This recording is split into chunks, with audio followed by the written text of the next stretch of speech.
to the Powerfully Imperfect podcast with your powerfully imperfect host, Coach Kevin, and the woman I like to pretend is perfect, but I know secretly that she's not, Coach Whitney. Today, we're going to talk about why is it that you judge the hell out of your spouse, like judging one another, creating expectations, and talking about intentions versus actions. Boy, we have the best intentions, but we don't always have the best actions. And how do we reconcile that as a married couple? Listen, I want you to know, Kevin, that I am perfect. I'm perfect for you. And also, this judgment thing. What are you talking about, judgment? I never judge anyone, especially myself. And we all know that's a big pile of BS that we sit in judgment of one another.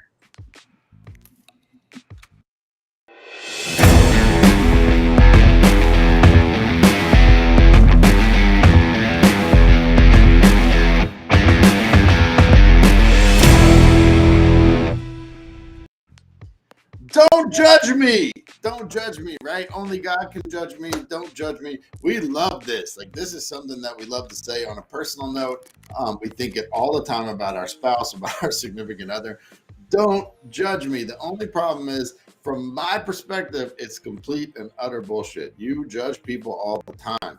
You're making judgments constantly. In fact, if you stopped judging people, if you stopped making judgments, you'd have a big ass problem as a human being because you would just accept everything. And let me tell you that a lot of what I do, Whitney should not accept. And a lot of what Whitney does, I should not accept. We can't just constantly swallow one another's bullshit and pretend like it's cake, right? And when we say, well, don't judge me. Well, of course I'm going to judge you. Whitney judges me all damn day. I judge her all damn day. We are living, breathing human beings making judgments all the way through our lives, and there's nothing wrong with that. Now, passing final judgment and saying, well, here's what this person is forever. Okay, cool. I'll leave that to someone else, God, whoever. But as far as making judgments about people, I think right away in this topic, right, we're going to talk all about judgments, all about expectations and intention versus action. But right away, we got to say, hey, it is totally fine for you to judge the hell out of your spouse. I like this idea of judging you because it allows me to actually tell the truth to myself, not pretending that, you know, what you're doing is satisfying me, or like, you know, even like with this concept and this topic that we're talking about today with intentions and actions, you know, I know you have these best laid plans constantly, and sometimes you don't. And yet I sit in judgment of, hey, did he do what he said he was going to do? And what were his intentions? So it's an easier thing for me to think about when I look at judgment that way, because we're often judging ourselves. And I think really we judge ourselves more harsh than we do our person. So I know I sit in judgment on myself way harder than I do with you, Kevin. Well, this is one of the problems inside of relationships, right? So when you have a long-term relationship, if you're new, if you've been dating for like a week, what I'm about to say won't make any sense. If you've been married for like 2 months, this probably won't make sense either. But when you get into a long-term relationship, so let's say you've been with someone for 2 years, 5 years, 10 years, one of the problems is they start to become literally a part of yourself. You guys start to have shared memories. You start to have shared thoughts, like, you know, she knows where this is, I know where that is. If I need help with this, that's her department. This other thing over here is my department. So there's a shared commonality. You start to actually become a part of one another's self. This is awesome, right? It's what makes us feel so close. It's what makes us so efficient as a couple. But the downside of it is a lot of our self-talk will then creep over to our spouse. And most of us, self-talk is not great. In other words, for most of us, the self-talk that I'm talking about is like, that was dumb. I don't ever want to do that. Why was I so dumb, right? That self-talk will start to creep over. We would never have our own negative self-talk type stuff pop out on a first date, right? But after somehow, you know, somewhere between 3 to 5 years of a marriage, it becomes very, very common. And what's really crazy is we're very unaware of it because that's how we talk to ourselves. we don't think there's any problem with talking or directing thoughts and emotions like that to our spouse, because apparently that's how we like to talk to ourselves. So of course, why would they have a problem with it, right? But the problem is that's a really shitty way to talk to someone else. Well, I think what happens sometimes is because we've been together so long, I know how you have reacted in the past about things. So I'm already forming the judgment of I know exactly how he's going to react right now in this moment because I have a history with you, right? So what happens with that is I don't allow for growth inside of our relationship when I have already predetermined how you're going to show up. Because I also know in those moments, okay, well, this is how I would show up, but I'm not actually giving you the credit to show up how you may show up in this particular moment because of our history. Yeah, I think that's so important. I think it's so important to point out the biggest problem with prejudging what your spouse is going to say is you're probably right. Like when Whitney is like, okay, he's going to say this, like she gets angry or she gets super happy or whatever the hell the situation is. She's going to, oh, he's going to say this. The thing is, Whitney is probably right at this point in our relationship 95, 98% of the time. And I just don't want to say 99% of the time because it feels Hey, good. listen, I'm right all the time. Don't you deny that. Yeah, we'll have a whole nother call about getting out of right and wrong as a couple, because that is a never-ending battle you'll never exit, right? But the thing is, you're probably correct. Like whatever you think your spouse is going to do, if you guys have been together for a long time, you're probably right, and that's a problem. Why? Because being right 98% of the time means you're precluding the 2%. Like that 2%, that 5%, that 10% of the time you could have been wrong, you did not allow that person to grow. Right? If your spouse is always angry when someone's 5 minutes late, and so you realize you're going to be 5 minutes late, so you're already prejudging that, they're going to be angry, screw it, I'm putting up my walls, I'm just like, this is terrible. Maybe that's the one time when they're like, wow, I'm always angry about this. I don't want to do this. I want to create some space. And there is, go ahead. What if in that moment when you're already starting to make that judgment of, man, he's going to be angry about this or she's going to be angry about that or whatever the situation is, why not actually like reach out with a text message or a phone call and say, hey, I'm already thinking this about you and I want that to not be true. So how can I course correct this inside of our relationship so that I'm not always going to like worst case scenario, or maybe it's best case scenario?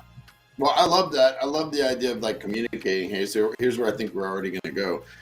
But I also like just like letting it happen. Could you wait to be mad at me until I do it? And I'm probably going to do it, but could we just wait until it actually happens? Because once we start jumping the gun, we're living in this imaginary world, right? Like your life is determined by the stories you tell yourself. That starts to extend to your spouse and your partner all the time. But if you're telling the story of how they're going to show up 3 hours from now and they haven't shown up that way yet, man, you're already precluding all sorts of crap. Like, let's let it happen. Let's give them the opportunity. Maybe, hey, like Whit said, I don't really, like, if it's 3 hours before, she may even send me a text. Hey, I don't want to have the same fight where I'm 5 minutes late and you're super angry. I'm probably going to be 5 minutes late. Can we not do this, right? And then who knows? Maybe I'll still be an asshole about it. Maybe I won't. I don't know. But the cool thing is we have to let it happen. We can't, if we want to grow as a couple, if we want new results as a couple, we're going to have to hold space and not get our feelings totally torqued and killed whenever shit doesn't go like we wanted it to, right? That's the hard part too. It's like, well, I'll give her the opportunity to do something new. Oh, she didn't. Man, fuck, I knew it, right? Like I'm right back into the thing. We get all the negative effects of me, quote unquote, knowing, but I don't know shit. We're going to learn. We're human. That's the whole purpose of this podcast, is being powerfully imperfect, right? How do we as imperfect human beings move forward together? Well, I think what happens is we start to have both sides of the conversation in our head. We have the cricket sitting on both sides of our shoulders saying, yeah, this is this situation and this is this situation. And we get so clouded sometimes in those judgments that we don't allow ourselves to give our person, and I keep saying our person, my significant other, Kevin, I don't give him the opportunity for change inside of our relationship. So then we just stay stuck in this pattern because, we're not allowing different to be in motion. So first thing to keep in mind inside of this is it's okay to judge one another. You're going to do it all the time. Even if you decided we won't judge each other, well, you're full of shit. You're going to do it all the time, right? And you're going to get your feelings hurt. You're going to create expectations.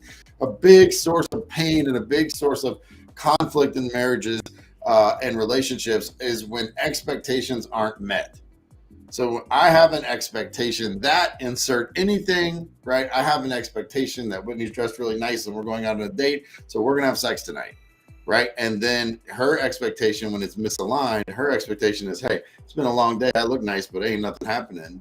Now we have misaligned expectations, and this creates an opportunity for conflict, right? And that is a huge thing. Is like, how do we manage these expectations inside of ourselves? I don't know if you'd agree with that, Whit. No, I mean, yeah, we have these expectations all the time, and I think sometimes we just don't verbalize like what's actually happening. We have this expectation of, like, I'll have an expectation of something that I want you to do, but then I never actually verbalize it out loud. So then it's, again, we're coming back to that, oh, he just needs to read my mind and know exactly what I want in this particular moment and how I like it. Right. So expectations, there's kind of two layers to them. Are they verbalized expectations? Like, in other words, I expect you to, and we've talked about it. Or is it a hidden expectation of, I really want you to do it? I think hidden expectations, and sometimes we don't even know they're there, right? Like sometimes some of our hidden expectations, we're not aware of ourselves. So getting in touch with our own expectations about our spouse is really important. So then we can start to communicate those things. But when expectations are communicated, it really complicates whether or not you're going to get them met. So if you're sitting there saying, why doesn't he notice it? He should notice. I shouldn't have to say this. And I'm saying he because I usually hear this from women more than men. Well, that's fine. But if you want that expectation met, right, I'm not going to take away that maybe people should notice more things. But if ultimately what your target is you want the expectation met, best thing to do is to actually say, I would like this, right? Now, that doesn't mean you'll get it either, and that may come with mixed results, but way better than just silently hoping someone's going to notice, especially after the third, fourth, fifth, 30th time they don't notice. I'm probably not going to notice. So I have a question for you, Kevin, in terms of like these expectations. And I think expectations, and I'm thinking about intentions. Like, when you are judging yourself, are you judging yourself by your intentions or the actual actions that you're making in your life? Yeah, I think that's a great point, because most people judge themselves by their intentions and then judge other people by their actions. Now, judging other people by their actions is the easiest way to do things, right? Because why? Well, that's what we see. We see their actions, we see what they're actually doing. Judging people by their intentions is kind of hard because we have to make those up. We're not in their head. We have to start thinking about it. We have to inform them. But judging ourselves by our intentions, again, very easy because we know what we wanted to do. Judging ourselves by our actions is hard, not because we don't know what we did, but because judging ourselves by our actions will force us to see the gap between our intentions and our actual actions.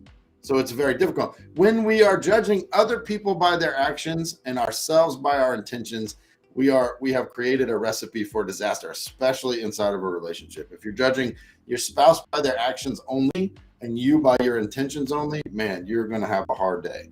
That is a recipe for disaster. What I try to do, I would love to tell you that I always do this, and I can think of 100 examples where I don't. What I try to do is judge Whitney by her intentions and me by my actions, right? So what did she mean to do? I mean, here's what she did. That was kind of fucked up, but what was she trying to do? What could the intention have been? If I intend to open the refrigerator door, right? But what actually happens is I hit Whitney in the face with the door, and my action was to hurt her. I didn't intend to hurt her. I was just trying to, I don't know, get turkey, right? But the result of the action was I hit her in the face with the door. What I want to do is judge myself on what actually happened and be like, wow, I need to own that I hit Whitney in the face, right? If she's judging me by my action, it's just I hit her in the face, if she can take a second, it's like, man, he didn't mean to hit me in the face with the kitchen door, with the refrigerator door. I'm gonna give him that doubt, that let me judge him by the intention. What do I think he was really trying to do? Now, sometimes intentions are bad too. Don't get me wrong, but something that's helped with us or with me, because I'll speak for myself, is that you have actually brought it to my attention. Like you said, hey, this is what I perceived was happening, and was this your intention? You actually asked me that question. Was this your intention in this certain situation? And so it's helped me to kind of gut check myself of, no, either that would, no, really, that was my action. I had no other intention except for maybe to hurt you in this particular situation. Because I know in a relationship, we'll get catty, you know, in conversations, and we'll lob bombs out there intentionally to hurt. And then there's some times where I know you're picking up on something from me that is not my intention. So when you have said that and verbalized that out loud, it's been helpful for me to just go back again and just kind of gut check myself in that moment. yeah, I mean, Whitney comes in with like a stern face or straight face and is very quiet for a long time. I mean, the little boy in me is like, oh shit, what did I do? What did I do? Right? Any unexplained negative in a relationship, people will take it one of two ways. Like our base instinctual response to an unexplained negative is A, this is my fault. Like, what did I do?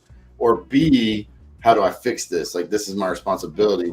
This is mine to fix. So this is like, if you guys are divorced, your kids have gone through this or are going through this, which is, this is my fault or this is my responsibility to fix.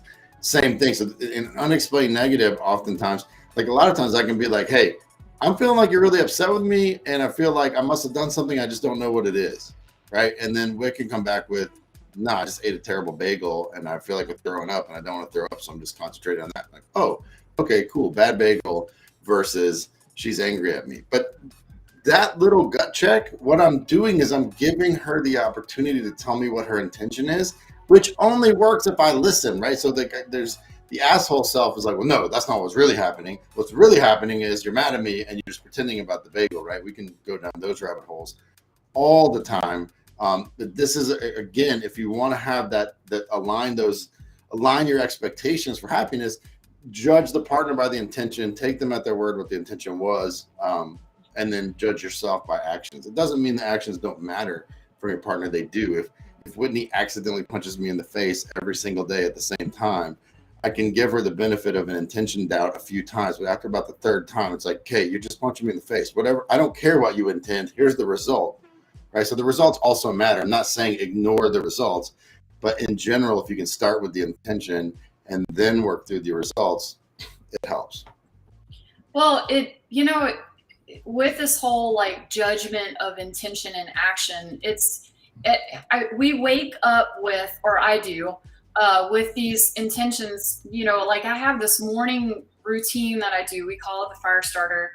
And, it's interesting because there's been a couple of days where I'm doing this, and the intention was to get up and actually do this particular routine or habits that I've created in my life. And then other stuff gets in the way. But then I'm sitting there judging myself over and over again about the actions that actually happened over the intention. And it's interesting because it's like one particular moment that I'm thinking of, my daughter was home. She's normally gone in the mornings because of cross country. And it was like, I got to get up and be a part of her, which are far and few between now. But I was literally sat in judgment of not doing the things that I said I was going to do, and not really seeing all of the things that I actually had accomplished, the actions that I had created to create a relationship inside of my life that morning. Well, it's important. I mean, and I think this is one of the reasons we keep score, right? Like we live a certain way where we're chasing 10 points every day, 100 points a week, which keep us in line with the things that make us the people we want to be, right? We don't have time to go into all that right now, but keeping score is so important in your life because it helps you see that there really is a gap almost always between what you say and feel that you're doing and who you are and who you actually are. And remember, the outside world, your spouse, starting with your spouse, but the outside world only sees who you actually are. They can only see your actions. There's no possible way unless you're communicating it for other people to see your intentions, right?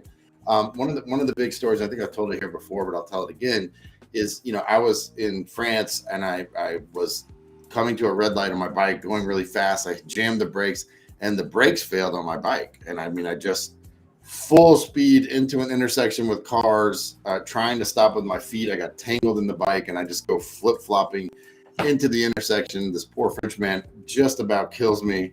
I'll never forget how close the bumper and wheels were to my head. But he got stopped. And when he came out of his car, he was so angry. He was yelling, right? Because mostly he was just afraid. He was terrified. He almost ran someone over. No one wants to do that. And I remember looking up and saying, thank you for not hitting me.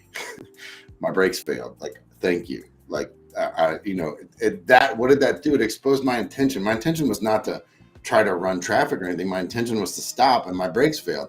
Once he saw my intention, the whole thing flipped. Like, he helped me to the side. He got me out of my bike. He offered to take me somewhere.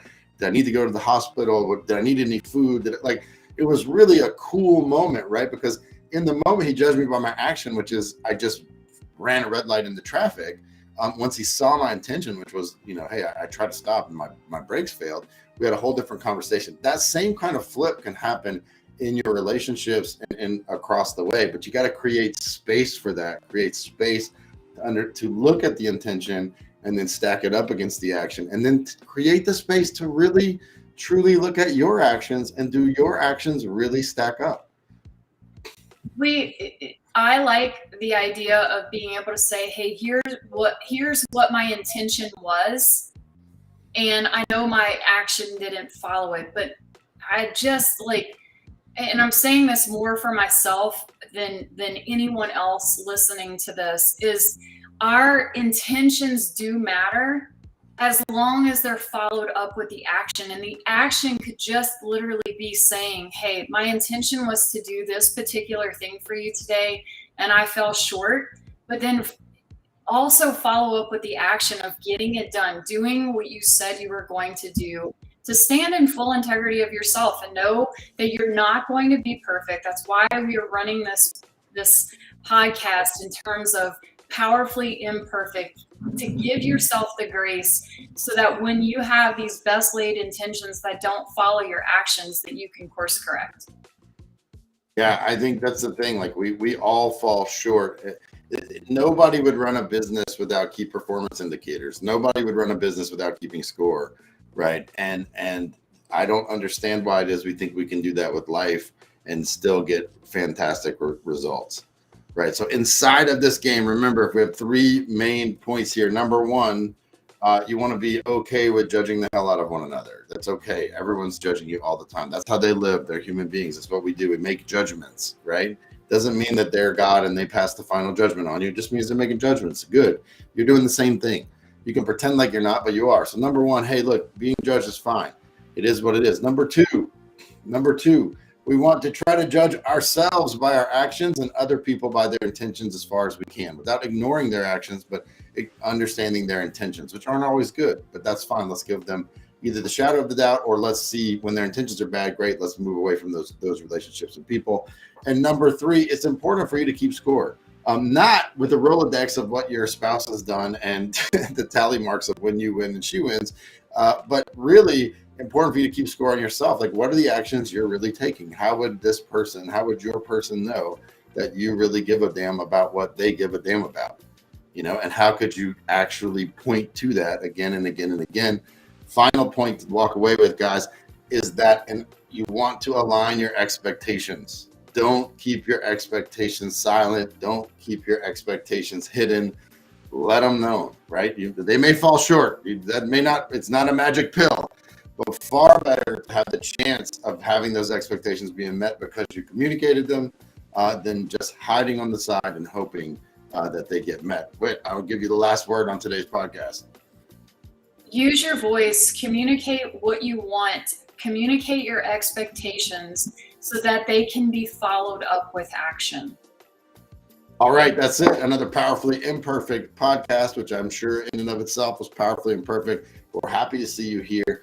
You guys, we are elite coaches of couples. If you're a power couple who wants coaching, what's the difference between coaching and counseling? Coaching is saying, hey, where are we? Where do we want to go? and let's set that path, right? Taking a really honest look at where we are, taking a really open look at where we both want to go and where we want to go together, and walking that path as a power couple rather than healing past wounds. We love counseling. That's not what we are. If you're ready for some coaching, reach out to us. We'd love to work with you.